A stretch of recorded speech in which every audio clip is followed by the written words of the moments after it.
श्रीमद् वाल्मीकि रामायण। जय राम जय जय राम। पिछले एपिसोड में हमने जाना श्री राम, लक्ष्मण और सीता का शरभंग मुनि के आश्रम पर जाना, देवताओं का दर्शन करना और मुनि से सम्मानित होना तथा शरभंग मुनि का ब्रह्मलोक गमन, वानप्रस्थ मुनियों का राक्षसों के अत्याचार से अपनी रक्षा के लिए श्री रामचंद्र जी से प्रार्थना करना और श्री राम का उन्हें आश्वासन देना, सीता और भ्राता सहित श्री राम का सुतीक्ष्ण के आश्रम पर जाकर उनसे बातचीत करना तथा उनसे सत्कृत हो रात में वहीं ठहरना। प्रातःकाल सुतीक्ष्ण से विदा ले श्री राम, लक्ष्मण, सीता का वहां से प्रस्थान करना। अब आगे। नवमः सर्गः। सीता का श्री राम से निरपराध प्राणियों को ना मारने और अहिंसा धर्म का पालन करने के लिए अनुरोध। सुतीक्ष्ण की आज्ञा लेकर वन की ओर प्रस्थित हुए अपने स्वामी रघुकुल नंदन श्री राम से सीता ने स्नेह भरी मनोहर वाणी में इस प्रकार कहा। आर्यपुत्र, यद्यपि आप महान पुरुष हैं, तथापि अत्यंत सूक्ष्म विधि से विचार करने पर आप अधर्म को प्राप्त हो रहे हैं। जब कामजनित व्यसन से आप सर्वथा निवृत्त हैं, तब यहाँ इस अधर्म से भी बच सकते हैं। इस जगत में काम से उत्पन्न होने वाले 3 ही व्यसन होते हैं। मिथ्या भाषण बहुत बड़ा व्यसन है, किंतु उससे भी भारी 2 व्यसन हैं, पर स्त्री गमन और बिना बैर के ही दूसरे के प्रति क्रूरतापूर्ण बर्ताव। रघुनंदन, इनमें से मिथ्या भाषण रूप व्यसन तो ना आप में कभी हुआ है और ना आगे होगा ही, पर स्त्री विषयक अभिलाषा तो आपको हो ही कैसे सकती है। नरेंद्र, धर्म का नाश करने वाली यह कुत्सित इच्छा न आपके मन में कभी हुई थी और न भविष्य में कभी होने की संभावना है। राजकुमार श्री राम, यह दोष तो आपके मन में भी कभी उदित नहीं हुआ, फिर वाणी और क्रिया में कैसे आ सकता है। आप सदा ही अपनी धर्म पत्नी में अनुरक्त रहने वाले, धर्मनिष्ठ, सत्य प्रतिज्ञ तथा पिता की आज्ञा का पालन करने वाले हैं। आप में धर्म और सत्य दोनों की स्थिति है। आप में ही सब कुछ प्रतिष्ठित है। महाबहो, जो लोग जितेंद्रिय हैं, वे सदा सत्य और धर्म को पूर्ण रूप से धारण कर सकते हैं। शुभदर्शी महापुरुष, आपकी जितेंद्रियता को मैं अच्छी तरह से जानती हूँ, इसलिए मुझे विश्वास है कि आप में पूर्वोक्त दोनों दोष कदापि नहीं रह सकते। परंतु दूसरों के प्राणों की हिंसा रूप जो यह तीसरा भयंकर दोष है, उसे लोग मोहवश बिना बैर विरोध के भी किया करते हैं। वही दोष आपके सामने भी उपस्थित है। वीर, आपने दंडकारण्य निवासी ऋषियों की रक्षा के लिए युद्ध में राक्षसों का वध करने की प्रतिज्ञा की है। इसी के लिए आप भाइयों के साथ धनुष बाण लेकर दंडकारण्य नाम से विख्यात वन की ओर प्रस्थित हुए हैं। अतः आपको इस घोर कर्म के लिए प्रस्थित हुआ देख मेरा चित्त चिंता से व्याकुल हो उठा है। आपके प्रतिज्ञा पालन रूप व्रत का विचार करके मैं सदा यही सोचती रहती हूं कि कैसे आपका कल्याण हो। वीर, मुझे इस समय आपका दंडकारण्य में जाना अच्छा नहीं लगता है। इसका क्या कारण है, यह बता रही हूं, आप मेरे मुंह से सुनिए। आप हाथ में धनुष बाण लेकर अपने भाई के साथ वन में आए हैं। संभव है समस्त वनचारी राक्षसों को देखकर कदाचित आप उनके प्रति अपने बाणों का प्रयोग कर बैठें। जैसे आग के समीप रखे हुए ईंधन उसके तेज रूप बल को अत्यंत उद्दीप्त कर देते हैं, उसी प्रकार जहां क्षत्रियों के पास धनुष हो तो वह उनके बल और प्रताप को उद्बोधित कर देता है। महाबहो, पूर्व काल की बात है, किसी पवित्र वन में जहां मृग और पक्षी बड़े आनंद से रहते थे, एक सत्यवादी एवं पवित्र तपस्वी निवास किया करते थे। उन्हीं की तपस्या में विघ्न डालने के लिए शचीपति इंद्र किसी योद्धा का रूप धारण करके हाथ में तलवार लिए एक दिन उनके आश्रम पर आए। उन्होंने मुनि के आश्रम में अपना उत्तम खड्ग रख दिया। पवित्र तपस्या में लगे हुए मुनि को धरोहर के रूप में वह खड्ग दे दिया। उस शस्त्र को पाकर मुनि उस धरोहर की रक्षा में लग गए। वे अपने विश्वास की रक्षा के लिए वन में विचरते समय भी उसे अपने साथ रखते थे। धरोहर की रक्षा में तत्पर रहने वाले वे मुनि फल मूल लाने के लिए जहां जहां भी जाते उस खड्ग को साथ लिए बिना नहीं जाते थे। तब ही जिनका धन था उन मुनि ने प्रतिदिन शस्त्र ढोते रहने के कारण क्रमशः तपस्या का निश्चय छोड़कर अपनी बुद्धि को क्रूरतापूर्ण बना लिया। फिर तो अधर्म ने उन्हें आकृष्ट कर लिया। वे मुनि प्रमादवश रौद्र कर्म में तत्पर हो गए और उस शस्त्र के सहवास से उन्हें नरक में जाना पड़ा। इस प्रकार शस्त्र का संयोग होने के कारण पूर्व काल में उन तपस्वी मुनि को ऐसी दुर्दशा भोगनी पड़ी। जैसे आग का संयोग ईंधन को जलाने का कारण होता है, उसी प्रकार शस्त्रों का संयोग शस्त्रधारी के हृदय में विकार का उत्पादक कहा गया है। मेरे मन में आपके प्रति जो स्नेह और विशेष आदर है, उसके कारण मैं आपको उस प्राचीन घटना की याद दिलाती हूँ तथा यह शिक्षा भी देती हूँ कि आपको धनुष लेकर किसी तरह बिना वैर के ही दंडकारण्यवासी राक्षसों के वध का विचार नहीं करना चाहिए। वीरवर, बिना अपराध के ही किसी को मारना संसार के लोग अच्छा नहीं समझेंगे। अपने मन और इंद्रियों को वश में रखने वाले क्षत्रिय वीरों के लिए वन में धनुष धारण करने का इतना ही प्रयोजन है कि वे संकट में पड़े हुए प्राणियों की रक्षा करें। कहाँ शस्त्र धारण और कहाँ वनवास, कहाँ क्षत्रिय का हिंसा में कठोर कर्म और कहाँ सब प्राणियों पर दया करना रूप तप। ये परस्पर विरुद्ध जान पड़ते हैं। अतः हम लोगों को देश धर्म का ही आदर करना चाहिए। इस समय हम तपोवन रूप देश में निवास करते हैं, अतः यहाँ के अहिंसा में धर्म का पालन करना ही हमारा कर्तव्य है। केवल शस्त्र का सेवन करने से मनुष्य की बुद्धि कृपण पुरुषों के समान कलुषित हो जाती है। अतः आप अयोध्या में चलने पर ही पुनः शास्त्र धर्म का अनुष्ठान कीजिएगा। राज्य त्याग कर वन में आ जाने पर यदि आप मुनिव्रति से ही रहें तो इससे मेरी सास और ससुर को अक्षय प्रसन्नता होगी। धर्म से अर्थ प्राप्त होता है, धर्म से सुख का उदय होता है और धर्म से ही मनुष्य सब कुछ पा लेता है। इस संसार में धर्म ही सार है। चतुर्मनुष्य भिन्न भिन्न वानप्रस्थोचित नियमों के द्वारा अपने शरीर को क्षीण करके यत्न पूर्वक धर्म का संपादन करते हैं, क्योंकि सुखदायक साधना के सुख से हेतुभूत धर्म की प्राप्ति नहीं होती है। सौम्य, प्रतिदिन शुद्ध चित्त होकर तपोवन में धर्म का अनुष्ठान कीजिए। त्रिलोकी में जो कुछ भी है आपको तो वह सब कुछ यथार्थ रूप से विदित ही है। मैंने नारी जाति की स्वाभाविक चपलता के कारण ही आपकी सेवा में ये बातें निवेदन कर दी हैं। वास्तव में आपको धर्म का उपदेश देने में कौन समर्थ है? आप इस विषय में अपने छोटे भाई के साथ बुद्धिपूर्वक विचार कर लें, फिर आपको जो ठीक जचे उसे ही शीघ्रता पूर्वक करें। 10वां सर्गः श्री राम का ऋषियों की रक्षा के लिए राक्षसों के वध से निमित्त की हुई प्रतिज्ञा के पालन पर दृढ़ रहने का विचार प्रकट करना। अपने स्वामी के प्रति भक्ति रखने वाली विदेह कुमारी सीता की कही हुई यह बात सुनकर सदा धर्म में स्थित रहने वाले श्री रामचंद्र जी ने जानकी को इस प्रकार उत्तर दिया।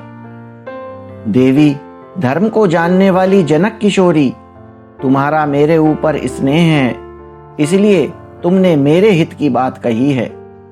क्षत्रियों के कुल धर्म का उपदेश करती हुई तुमने जो कुछ कहा है वह तुम्हारे ही योग्य है। देवी, मैं तुम्हें क्या उत्तर दूं? तुमने ही पहले यह बात कही कि क्षत्रिय लोग इसलिए धनुष धारण करते हैं कि किसी को दुखी होकर हाहाकार न करना पड़े। यदि कोई दुख या संकट में पड़ा हो तो उसकी रक्षा की जाए।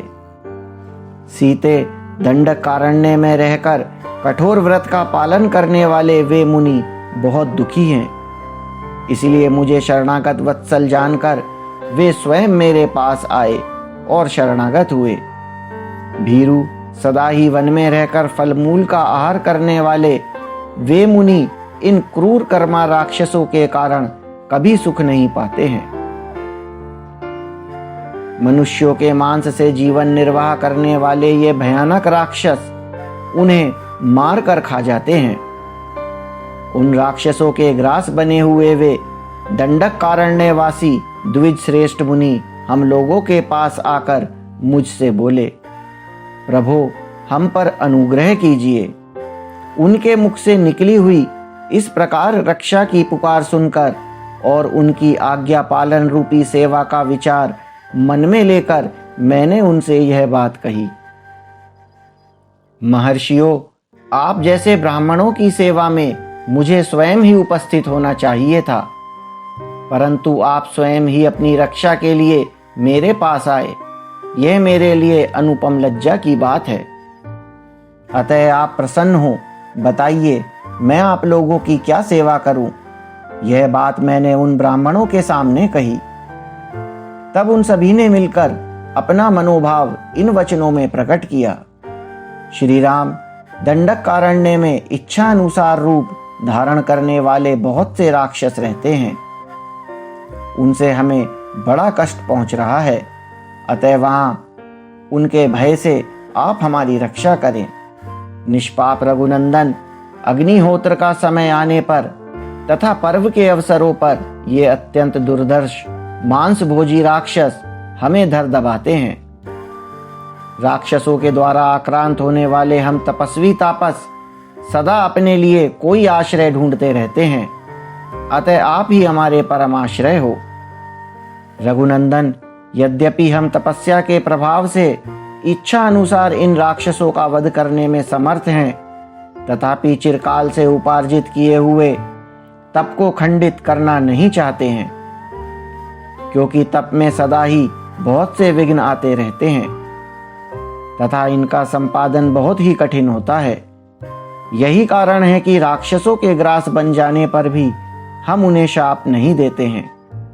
इसीलिए दंडकारण्य निवासी निशाचरों से पीड़ित हुए हम तापसों की भाई सहित आप रक्षा करें, क्योंकि इस वन में अब आप ही हमारे रक्षक हैं। जनक नंदिनी, दंडकारण्य में ऋषियों की यह बात सुनकर मैंने पूर्ण रूप से उनकी रक्षा करने की प्रतिज्ञा की है। मुनियों के सामने यह प्रतिज्ञा करके अब मैं जीते जी इस प्रतिज्ञा को मिथ्या नहीं कर सकूंगा, क्योंकि सत्य का पालन मुझे सदा ही प्रिय है। सीते, मैं अपने प्राण छोड़ सकता हूँ, तुम्हारा और लक्ष्मण का भी परित्याग कर सकता हूँ, किंतु अपनी प्रतिज्ञा को, विशेषतः ब्राह्मणों के लिए की गई प्रतिज्ञा को मैं कदापि नहीं तोड़ सकता। इसलिए ऋषियों की रक्षा करना मेरे लिए आवश्यक कर्तव्य है। विदेह नंदिनी, ऋषियों के बिना कहे ही उनकी मुझे रक्षा करनी चाहिए थी। फिर जब उन्होंने स्वयं कहा और मैंने प्रतिज्ञा भी कर ली, तब अब उनकी रक्षा से कैसे मुंह मोड़ सकता हूं? सीते, तुमने इसने और सौहार्दवश जो मुझसे ये बातें कही हैं, इससे मैं बहुत संतुष्ट हूं, क्योंकि जो अपना प्रिय ना हो उसे कोई हितकर उपदेश नहीं देता। शोभने, तुम्हारा यह कथन तुम्हारे योग्य तो है ही, तुम्हारे कुल के भी सर्वथा अनुरूप है। तुम मेरी सहधर्मिणी हो और मुझे प्राणों से भी बढ़कर प्रिय हो।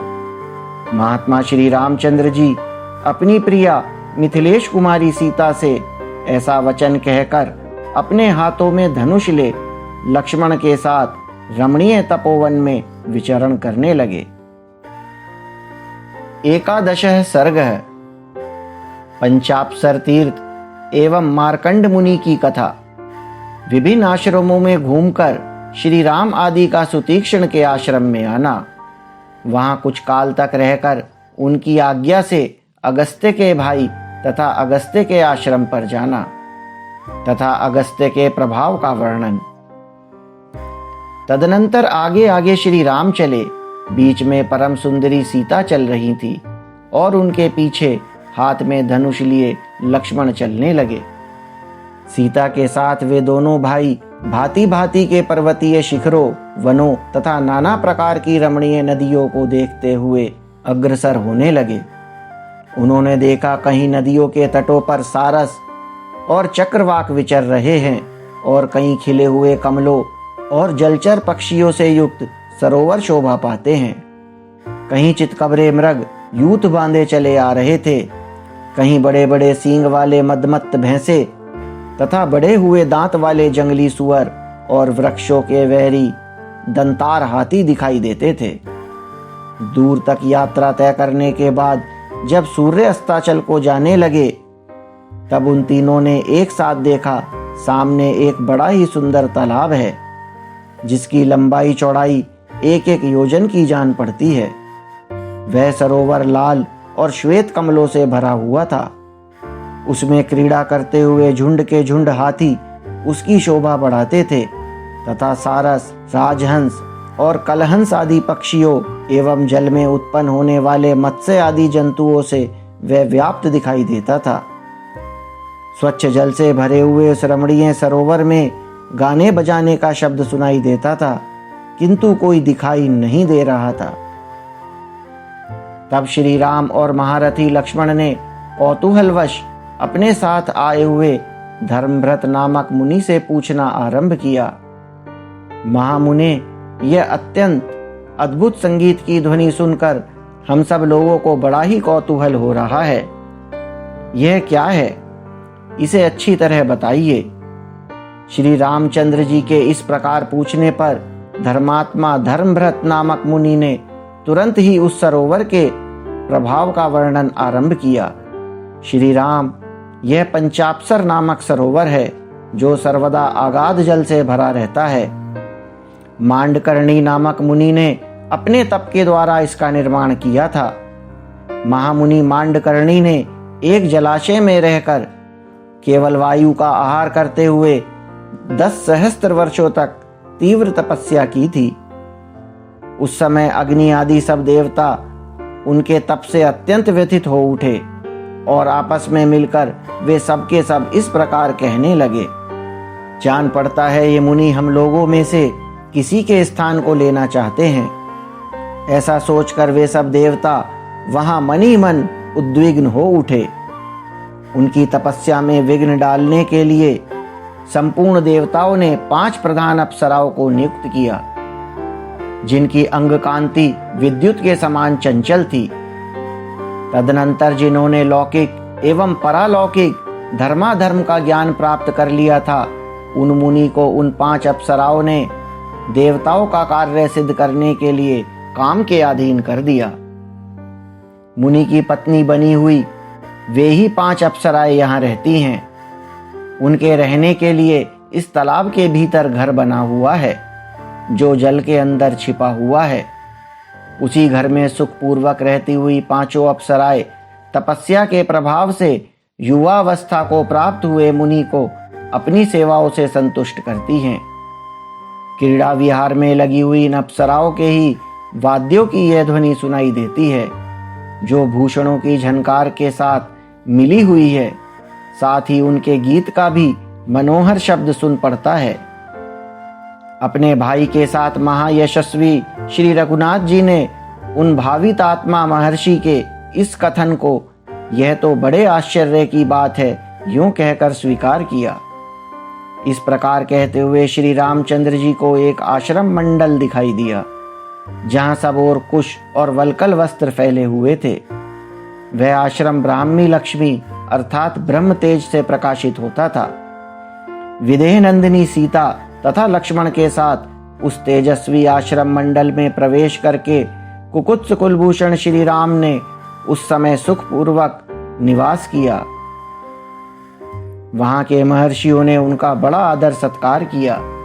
तदनंतर महान अस्त्रों के ज्ञाता श्री रामचंद्र जी बारी बारी से उन सभी तपस्वी मुनियों के आश्रमों पर गए जिनके यहाँ वे पहले जा चुके थे।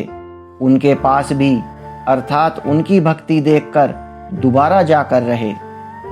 कहीं 10 महीने, कहीं साल भर, कहीं 4 महीने, कहीं 5 या 6 महीने, कहीं इससे भी अधिक समय अर्थात 7 महीने, कहीं उससे भी अधिक अर्थात 8 महीने, कहीं आधे मास, कहीं आधे मास अधिक अर्थात 8.5 महीने, कहीं 3 महीने और कहीं 8 और 3 अर्थात 11 महीने तक श्री रामचंद्र जी ने सुखपूर्वक निवास किया। इस प्रकार मुनियों के आश्रमों पर रहते हुए और अनुकूलता पाकर आनंद का अनुभव करते हुए उनके 10 वर्ष बीत गए। इस प्रकार सब ओर घूम फिर कर धर्म के ज्ञाता भगवान श्री राम सीता के साथ फिर सुतीक्ष्ण के आश्रम पर ही लौट आए। शत्रुओं का दमन करने वाले श्री राम उस आश्रम में आकर वहां रहने वाले मुनियों द्वारा भली भांति सम्मानित हो वहां भी कुछ काल तक रहे। उस आश्रम में रहते हुए श्री राम ने एक दिन महामुनि सुतीक्ष्ण के पास बैठकर विनीत भाव से कहा, भगवान, मैंने प्रतिदिन बातचीत करने वाले लोगों के मुंह से सुना है कि इस वन में कहीं मुनि श्रेष्ठ अगस्त्य जी निवास करते हैं, किंतु इस वन की विशालता के कारण मैं उस स्थान को नहीं जानता हूँ। उन बुद्धिमान महर्षि का सुंदर आश्रम कहाँ है? मैं लक्ष्मण और सीता के साथ भगवान अगस्त्य को प्रसन्न करने के लिए उन मुनीश्वर को प्रणाम करने के उद्देश्य से उनके आश्रम पर जाऊं। यह महान मनोरथ मेरे हृदय में चक्कर लगा रहा है। मैं चाहता हूं कि स्वयं भी मुनिवर अगस्त्य की सेवा करूं। धर्मात्मा श्री राम का यह वचन सुनकर सुतीक्ष्ण मुनि बड़े प्रसन्न हुए और उन दशरथ नंदन से इस प्रकार बोले, रघुनंदन, मैं भी लक्ष्मण सहित आपसे यही कहना चाहता था कि आप सीता के साथ महर्षि अगस्त्य के पास जाएं। सौभाग्य की बात है कि इस समय आप स्वयं ही मुझसे वहां जाने के विषय में पूछ रहे हैं। श्री राम, महामुनि अगस्त्य जहां रहते हैं उस आश्रम का पता मैं अभी आपको बताए देता हूं। तात इस आश्रम से 4 योजन दक्षिण चले जाइए। वहां आपको अगस्त्य के भाई का बहुत बड़ा एवं सुंदर आश्रम मिलेगा। वहां के वन की भूमि प्राय समतल है तथा पिप्पली का वन उस आश्रम की शोभा बढ़ाता है। वहां फूलों और फलों की बहुतायत है। नाना प्रकार के पक्षियों के कलरवों से गूंजते हुए उस रमणीय आश्रम के पास भांति भांति के कमल मंडित सरोवर हैं जो स्वच्छ जल से भरे हुए हैं। हंस और कारंडव आदि पक्षी उसमें सब ओर फैले हुए हैं तथा चक्रवाक उसकी शोभा बढ़ाते हैं। श्री राम, आप एक रात उस आश्रम में ठहरकर प्रातःकाल उस वनखंड के किनारे दक्षिण दिशा की ओर जाएं। इस प्रकार 1 योजन आगे जाने पर अनेकानेक वृक्षों से सुशोभित वन के रमणीय भाग में अगस्त्य मुनि का आश्रम मिलेगा। वहां विदेह नंदिनी सीता और लक्ष्मण आपके साथ आनंद विचरेंगे। क्योंकि बहुसंख्यक वृक्षों से सुशोभित वह वन प्रांत बड़ा ही रमणीय है। महामते, यदि आपने महामुनि अगस्त्य के दर्शन का निश्चित विचार कर लिया है तो आज ही वहां की यात्रा करने का भी निश्चय करें। मुनि का यह वचन सुनकर भाई सहित श्री रामचंद्र जी ने उन्हें प्रणाम किया और सीता तथा लक्ष्मण के साथ अगस्त्य जी के आश्रम की ओर चल दिए। मार्ग में मिले हुए विचित्र विचित्र वनों, मेघमाला के समान पर्वतमालाओं, सरोवरों और सरिताओं को देखते हुए वे आगे बढ़ते गए। इस प्रकार सुतीक्ष्ण के बताए हुए मार्ग से सुखपूर्वक चलते चलते श्री रामचंद्र जी ने अत्यंत हर्ष में भरकर लक्ष्मण से यह बात कही, सुमित्रा नंदन, निश्चय ही यह पुण्य कर्मों का अनुष्ठान करने वाले महात्मा अगस्त्य मुनि के भाई का आश्रम दिखाई दे रहा है। क्योंकि सुतीक्ष्ण जी ने जैसा बतलाया था उसके अनुसार इस वन के मार्ग में फूलों और फलों के भार से झुके हुए सहस्त्रों परिचित वृक्ष शोभा पा रहे हैं। इस वन में पकी हुई पीपलियों की यह गंध वायु से प्रेरित होकर सहसा इधर आई है, जिससे कटु रस का उदय हो रहा है। जहां तहां लकड़ियों के ढेर लगे दिखाई देते हैं और वैदुर्य मणि के समान रंग वाले कुश कटे हुए दृष्टिगोचर होते हैं। यह देखो, जंगल के बीच में आश्रम की अग्नि का धुआं उठता दिखाई दे रहा है, जिसका अग्रभाग काले मेघों के ऊपरी भाग सा प्रतीत होता है। यहाँ के एकांत एवं पवित्र तीर्थ में स्नान करके आए हुए ब्राह्मण स्वयं चुनकर लाए हुए फूलों से देवताओं के लिए पुष्पोहार अर्पित करते हैं। सौम्य, मैंने सुतीक्ष्ण जी का कथन जैसा सुना था, उसके अनुसार यह निश्चय ही अगस्त्य जी के भाई का आश्रम होगा।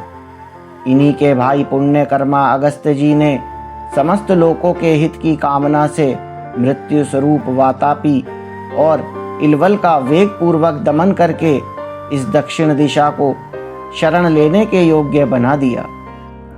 एक समय की बात है, यहाँ क्रूर स्वभाव वाला वातपी और इलवल ये दोनों भाई रहते थे। ये दोनों महान असुर ब्राह्मणों की हत्या करने वाले थे।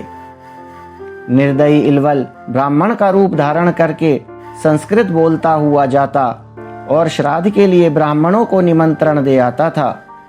फिर मेष अर्थात जीव शाक का रूप धारण करने वाले अपने भाई वातापी का संस्कार करके श्राद्ध कल्पोक्त विधि से ब्राह्मणों को खिला देता था। वे ब्राह्मण जब भोजन कर लेते तब इलवल उच्च स्वर से बोलता, वातपे निकलो। भाई की बात सुनकर वातापी भेड़े के समान में करता हुआ उन ब्राह्मणों के पेट फाड़ फाड़ कर निकल आता था। इस प्रकार इच्छानुसार रूप धारण करने वाले उन मांसभक्षी असुरों ने प्रतिदिन मिलकर सहस्त्रों ब्राह्मणों का विनाश कर डाला। उस समय देवताओं की प्रार्थना से महर्षि अगस्त्य ने श्राद्ध में शाक रूपधारी उस महान असुर को जानबूझकर भक्षण किया। तदनंतर श्राद्ध संपन्न हो गया। ऐसा कहकर ब्राह्मणों के हाथ में अवने जन का जल दे इलवल ने भाई को संबोधित करके कहा, निकलो। इस प्रकार भाई को पुकारते हुए उस ब्राह्मण घाती असुर से बुद्धिमान मुनि श्रेष्ठ अगस्त्य ने हंसकर कहा, जिस जीव शाक रूपधारी तेरे भाई राक्षस को मैंने खाकर पचा लिया, वह तो यमलोक में जा पहुंचा है। अब उसमें निकलने की शक्ति कहाँ है? भाई की मृत्यु को सूचित करने वाले मुनि के इस वचन को सुनकर उस निशाचर ने क्रोध पूर्वक उन्हें मार डालने का उद्योग किया। उसने जो ही द्विजराज अगस्त्य पर धावा किया, त्यों ही उद्दीप्त तेज वाले उन मुनि ने अपनी अग्नितुल्य दृष्टि से उस राक्षस को दग्ध कर डाला। इस प्रकार उसकी मृत्यु हो गई। ब्राह्मणों पर कृपा करके जिन्होंने यह दुष्कर कर्म किया था, उन्हीं महर्षि अगस्त्य के भाई का यह आश्रम है, जो सरोवर और वन में सुशोभित हो रहा है। श्री रामचंद्र जी लक्ष्मण के साथ इस प्रकार बातचीत कर रहे थे। इतने में ही सूर्यदेव अस्त हो गए और संध्या का समय हो गया। तब भाई के साथ विधि पूर्वक साय संध्योपासना करके श्री राम ने आश्रम में प्रवेश किया और उन महर्षि के चरणों में मस्तक झुकाया। मुनि ने उनका यथावत आदर सत्कार किया। सीता और लक्ष्मण सहित श्री राम वहां फल मूल खाकर एक रात उस आश्रम में रहे। वह रात बीतने पर जब सूर्योदय हुआ, तब श्री रामचंद्र जी ने अगस्त्य के भाई से विदा मांगते हुए कहा, भगवन, मैं आपके चरणों में प्रणाम करता हूँ। यहाँ रात भर बड़े सुख से रहा हूँ। अब आपके भाई मुनिवर अगस्त्य का दर्शन करने के लिए जाऊंगा। इसके लिए आपसे आज्ञा चाहता हूँ। तब महर्षि ने कहा, बहुत अच्छा, जाइए। इस प्रकार महर्षि से आज्ञा पाकर भगवान श्री राम सुतीक्ष्ण के बताए हुए मार्ग से वन की शोभा देखते हुए आगे चले। श्री राम ने वहां मार्ग में नीवार, कटहल, साखू, अशोक, तिनिश, चिरीबिल, महुआ, बेल, तेंदू तथा और भी सैकड़ों जंगली वृक्ष देखे, जो फूलों से भरे थे तथा खिली हुई लताओं से परिवेष्टित हो बड़ी शोभा पा रहे थे। उनमें से कई वृक्षों को हथनियों ने अपनी सूंड से तोड़कर मसल डाला और बहुत से वृक्षों पर बैठे हुए वानर उनकी शोभा बढ़ाते थे। सैकड़ों मतवाले पक्षी उनकी डालियों पर चहक रहे थे। उस समय कमल नयन श्री राम अपने पीछे पीछे आते हुए शोभावर्धक वीर लक्ष्मण से, जो उनके निकट ही थे, इस प्रकार बोले। यहाँ के वृक्षों के पत्ते जैसे सुने गए थे वैसे ही चिकने दिखाई देते हैं तथा पशु और पक्षी क्षमाशील एवं शांत हैं। इससे जान पड़ता है उन भावित आत्मा अर्थात शुद्ध अंतःकरण वाले महर्षि अगस्त्य का आश्रम यहाँ से अधिक दूर नहीं है। जो अपने कर्म से ही संसार में अगस्त्य के नाम से विख्यात हुए हैं, उन्हीं का यह आश्रम दिखाई देता है, जो थके मांदे पथिकों की थकावट दूर करने वाला है। इस आश्रम के वन यज्ञ याज्ञ संबंधी अधिक धूमों से व्याप्त हैं। चीर वस्त्रों की पंक्तियां इसकी शोभा बढ़ाती हैं। यहाँ के मृगों के झुंड सदा शांत रहते हैं तथा इस आश्रम में नाना प्रकार के पक्षियों के कलरव गूंजते रहते हैं। जिन पुण्यकर्मा महर्षि अगस्त्य ने समस्त लोकों की हित कामना से मृत्यु स्वरूप राक्षसों का वेग पूर्वक दमन करके इस दक्षिण दिशा को शरण लेने के योग्य बना दिया तथा जिनके प्रभाव से राक्षस इस दक्षिण दिशा को केवल दूर से भयभीत होकर देखते हैं, इसका उपभोग भी नहीं करते, उन्हीं का यह आश्रम है। पुण्यकर्मा महर्षि अगस्त्य ने जब से इस दिशा में पदार्पण किया है, तब से यहाँ के निशाचर वैर रहित और शांत हो गए हैं। भगवान अगस्त्य की महिमा से इस आश्रम के आसपास नैर्व्रता आदि गुणों के संपादन में समर्थ तथा क्रूर कर्मा राक्षसों के लिए दुर्जय होने के कारण यह संपूर्ण दिशा नाम से भी तीनों लोकों में दक्षिणा ही कहलाई। इसके नाम से विख्यात हुई तथा इसे अगस्त्य की दिशा भी कहते हैं। एक बार पर्वत श्रेष्ठ विंध्य सूर्य का मार्ग रोकने के लिए बढ़ा था, किंतु महर्षि अगस्त्य के कहने से वह नम्र हो गया। तब से आज तक निरंतर उनके आदेश का पालन करता हुआ वह कभी नहीं बढ़ता। वे दीर्घायु महात्मा हैं। उनका कर्म समुद्र शोषण आदि कार्य तीनों लोकों में विख्यात है। उन्हीं अगस्त्य का यह शोभा संपन्न आश्रम है जो विनीत मृगों से सेवित है। ये महात्मा अगस्त्य जी संपूर्ण लोकों के द्वारा पूजित तथा सदा सज्जनों के हित में लगे रहने वाले हैं। अपने पास आए हुए हम लोगों को वे अपने आशीर्वाद से कल्याण के भागी बनाएंगे। सेवा करने में समर्थ सौम्य लक्ष्मण, यहाँ रहकर मैं उन महामुनि अगस्त्य की आराधना करूंगा और वनवास के शेष दिन यहीं रहकर बिताऊंगा। देवता, गंधर्व, सिद्ध और महर्षि यहाँ नियमित आहार करते हुए सदा अगस्त्य मुनि की उपासना करते हैं।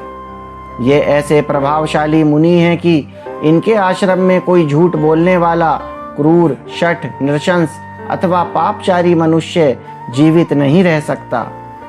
यहाँ धर्म की आराधना करने के लिए देवता, यक्ष, नाग और पक्षी नियमित आहार करते हुए निवास करते हैं। इस आश्रम पर अपने शरीर को त्याग कर अनेकानेक सिद्ध महात्मा महर्षि नूतन शरीरों के साथ सूर्य तुल्य तेजस्वी विमानों द्वारा स्वर्ग लोक को प्राप्त हुए हैं।